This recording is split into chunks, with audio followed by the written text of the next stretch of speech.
GST એક માવો લઈ તો હાલો આપી દો. હા એ 30 રૂપિયા હે નથી કરું 40% જીએસટી લાગી ગયો. હવે માવાનો ભાવ 30 રૂપિયા રહે. આલ્યો નથી જોતો. હાલે હાલ નીકળ હાલ. ભાઈ મને માવા પણ મારા પાસે 10 રૂપિયા જ છે. હાલ નીકળ. હાલ ભાઈ એક ફાકી આપી દે. 30 રૂપિયા. હા હા ભાવ વધી ગયો. હાલ લાઈ દો. એક રજનીગંધા આપી દો. મુંહ મેં રજનીગંધા કદમો મેં દુનિયા. એક માવો 30 રૂપિયા થાય હો. એલા ભાઈ બહુ મોંઘવારી વધી ગઈ.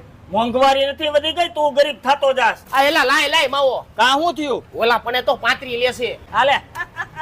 એલા માવો ખવરાય ને. એલા માવો ખવરાવો ને. એટલે ભાઈ તમે ખવડાવો ને. તમે ખવરાવો કઈ વાંધો હોય તમને. એક કામ કરો, હાલો સોલ્જરી કરી નાખે. લાવો દો દે બધાય. હાલે એક માવો બનાય. હાલે લાઈ 30. હાલે ઓય આ નોટ ફાટલી છે. એટલે માંડ દો કાઢીને 30 ભેગા કર્યા તા. હવે